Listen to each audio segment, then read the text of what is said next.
mixing console behind me is a beautiful piece of technology, but I'm not going to be talking about technology today. I want to talk about sound ideas and how sound ideas get incorporated into movies, and really more about when sound ideas get incorporated into movies. Typically, at the point in time when a script is finished, and they're never really finished because scripts continue to be fiddled with all the way through post-production, but around the time that the script is nominally finished, there are still only very vague ideas about how a film will look and how it will sound. But between the time when the script is finished and when shooting begins, there's typically an enormous amount of discussion about things like costume design, cinematography, production design, locations. And there's not only discussion about those, there's a lot of experimentation and investigation into each of those areas. And there's not only that, there is discussion, a lot of discussion, about how creative decisions in each of those areas will affect creative decisions and logistics in all of the other visual aspects of the movie. During the same period of time, between when the script is finished and when the shooting starts, there's virtually no talk about sound or sound ideas.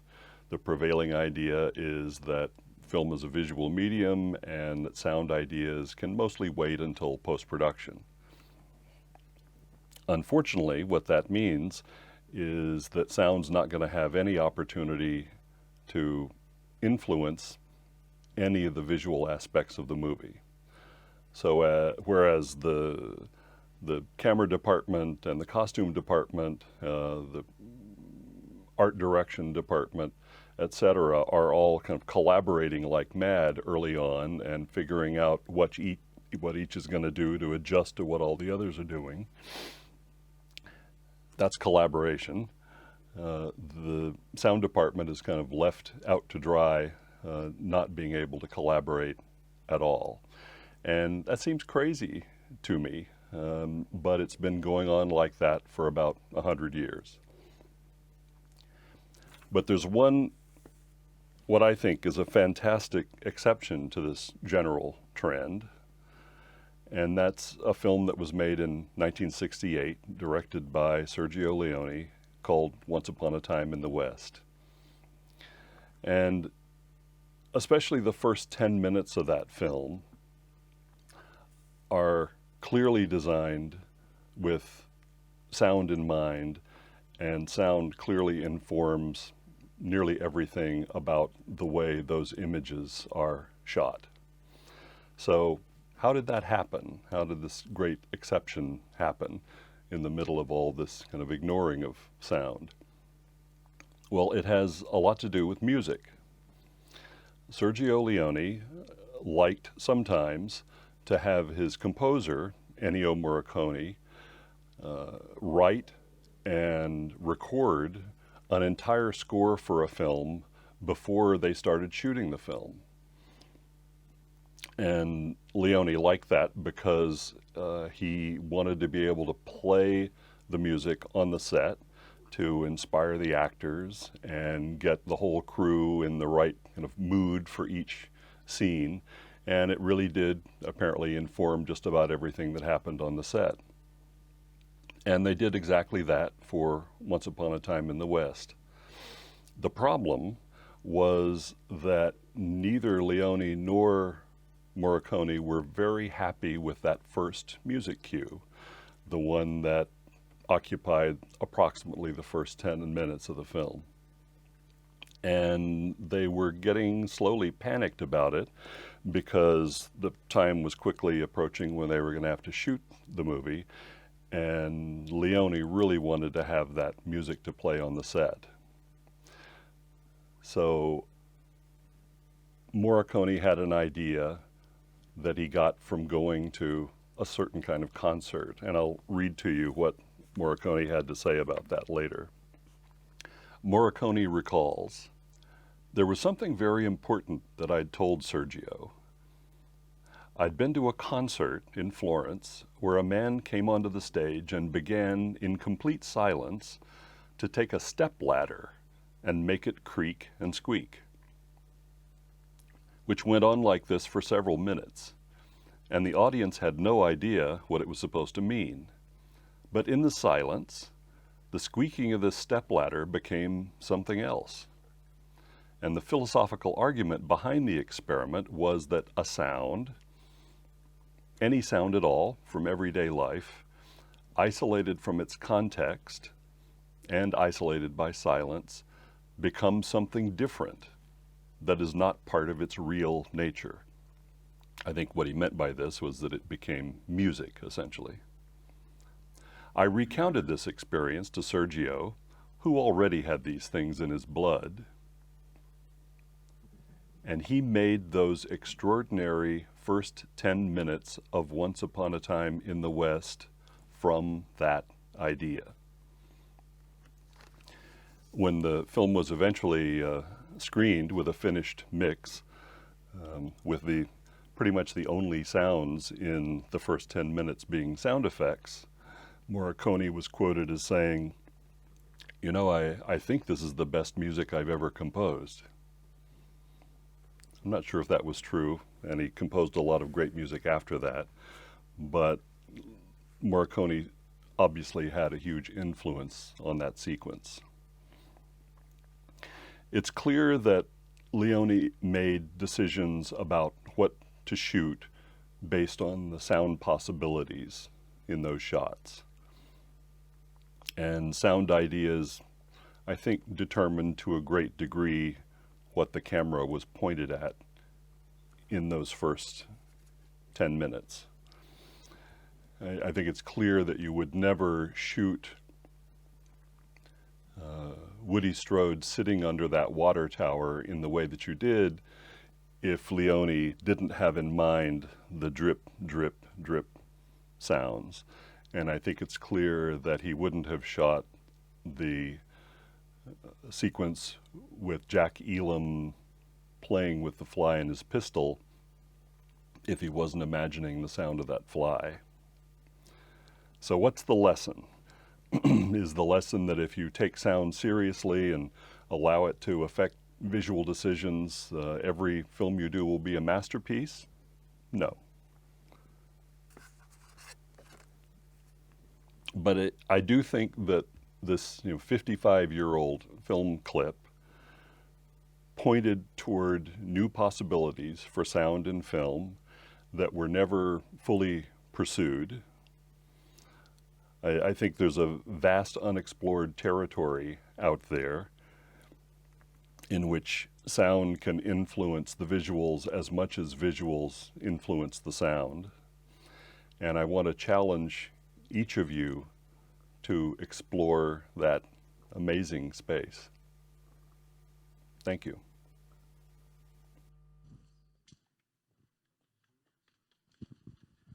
You may applaud if you want to. Thank you, Mr. Thom. You recorded this when we were sleeping, and now, while you should be sleeping, we are here listening to it, and you are granting us the possibility to ask you some questions. Are you a musician, Mr. Thom? I don't play an instrument. I sing. Back in the 1960s and 1970s, I played and sang in coffee houses around the United States with my guitar playing partner, David Parker, who I later went on to do film sound with. But I don't really play an instrument. I guess my voice is my instrument. I can imagine when you work with sound for a movie that you feel like a musician. Yeah, I do, at least when things are clicking and working well. I do think that all sound can be musical. Any sound can be made to be musical. What's the hardest sound to create for a movie? I think the most difficult kind of sound design to do is our creatures' voices, the voices of monsters and dragons and dinosaurs and pixies and that sort of thing, because a voice of any kind that needs to convey a wide range of emotions is a difficult thing to create. And so I have to spend the most time myself, and most of the other sound designers that I know have to spend more time trying to create creature voices than any other kind of sound. Can you share with us an example of a sound or a voice that you worked on for very long? Yeah, I worked on this series called How to Train Your Dragon, and there were a wide variety of dragon vocalizations that were needed because there were all different kinds of dragons for that. And I had to spend a very long time and a lot of experimenting to come up with dragon vocalizations that would work the way they needed to. Ja, in Nederland heet hij Hoe tem ik een draak. In Dutch is Hoe tem ik een draak. So just for the well, I think you all understood in English, didn't you? Yes, thank you. Is there anyone who would like to grab the opportunity to ask a question to Mr. Thom? Yes, can you ask it and then I'll ask it through the microphone so he can...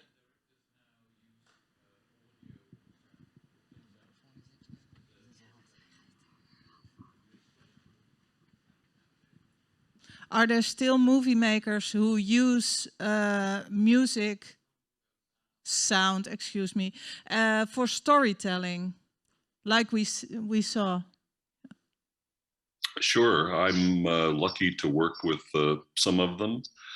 I just did some sound design on a new Joel Cohen movie, which is a version of Macbeth with Denzel Washington and Frances McDormand.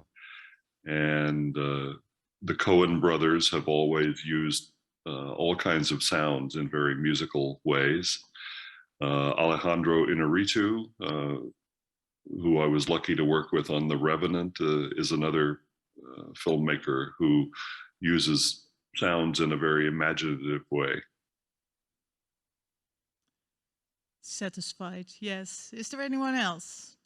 Misha.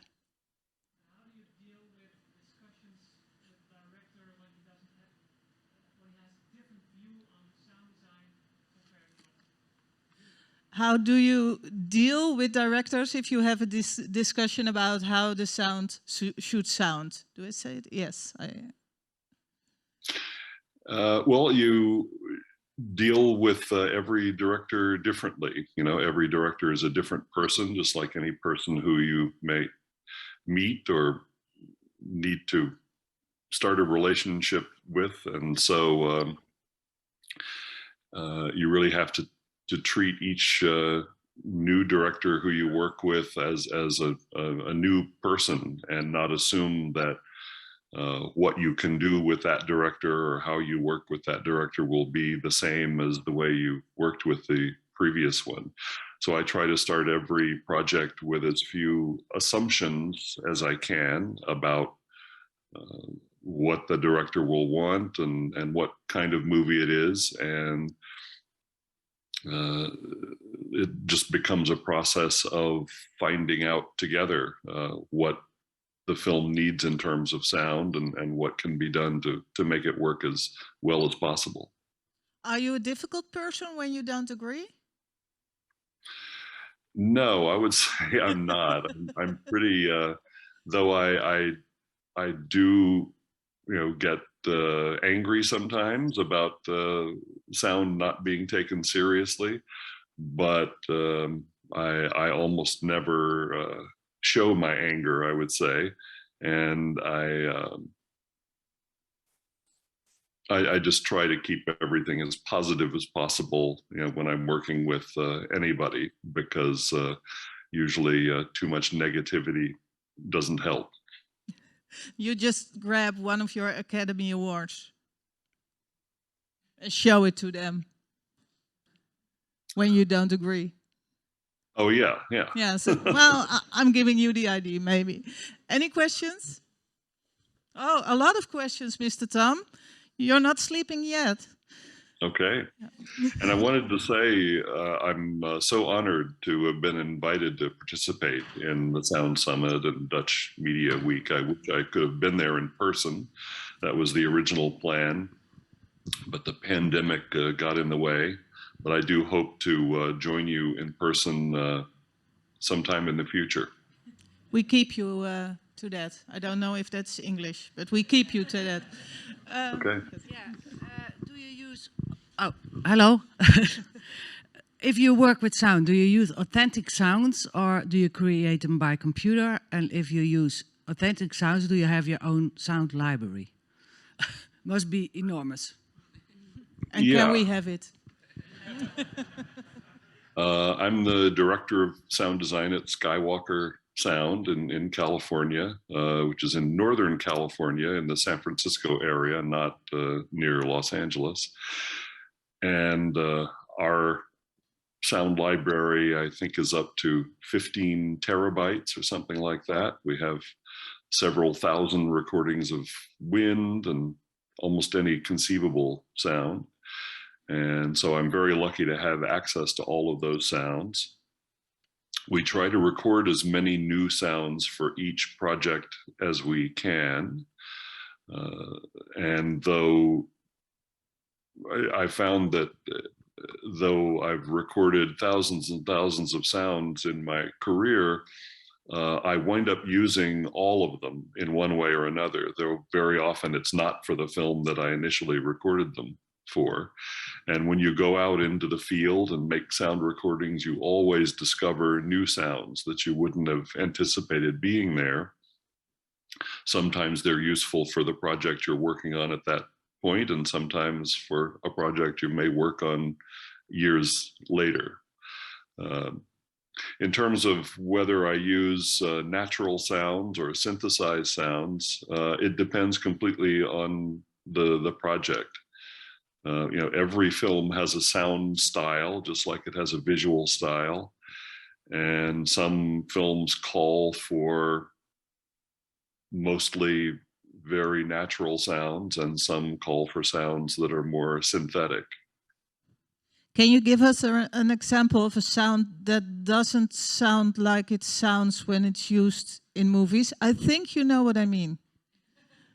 Yeah, I think I know what you mean in general. Well, one sound that I used, I think in an interesting way, in The Right Stuff many years ago, a film about test pilots who were trying to break the sound barrier. We needed for the engines of these airplanes and rockets to be very powerful and sometimes to sound out of control. And I happened to have visited a school near one of these Air Force bases where we were doing some recordings, and there was some chalk and an old-fashioned blackboard there. And I started playing with the chalk, and you know how chalk will squeak sometimes when you scrape it across a piece of slate. And so I recorded the chalk squeaking in a variety of ways and wound up using the chalk squeaking as part of the rocket sound when Chuck Yeager, the principal test pilot, loses control of his aircraft. And you would think, what does chalk squeaking have to do with an airplane engine? But it helped in terms of the emotion of the moment, because it's an intense sound. In a way, it's a frightening sound. and it gives you the feeling that something is very out of control, which is exactly the kind of feeling that we wanted the audience to get in that moment. And so the trick is just to combine that kind of sound element with the kinds of sounds that you would more naturally expect to be in that situation, in a way that someone doesn't say, well, wait a minute, I hear chalk squeaking, but the chalk nevertheless contributes what it needs to contribute.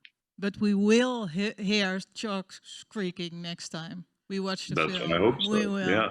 Yes.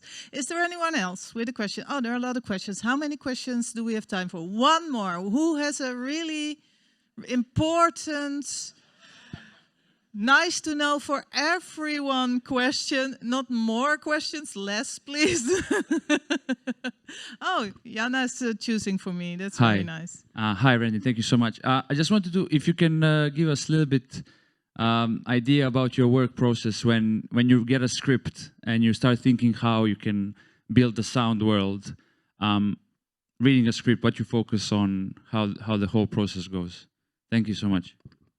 Sure. You can get a very detailed answer to that question if you go to my blog. It's Randy Thom blog at wordpress.com. And I did a series on that blog in which about script analysis for sound design.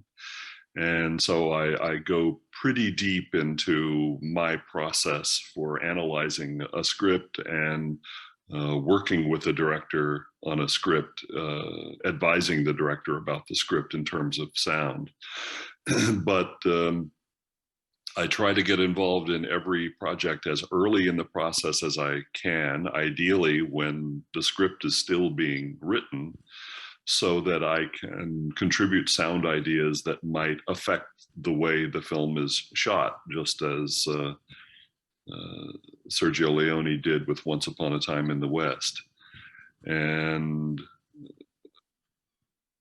screenwriters are often not very sophisticated about using sound in their writing. And though they're getting better and better at it because film schools are beginning a little bit to teach screenwriting for sound. So I think it's very useful to have somebody who's thinking in terms of sound collaborate with the writer or with the director to try to work sound ideas into the film that will affect the way that it's shot. And I'm beginning to do that more and more with more writers and more directors. RandyThomblog.com.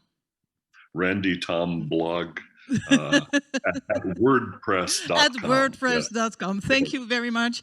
That's all we have time for now, but we hope to see you again in Holland sometimes. And I would like to let you hear how a Dutch audience sounds when they applaud for a sound designer. Thank you. Thank you. Thank you very much.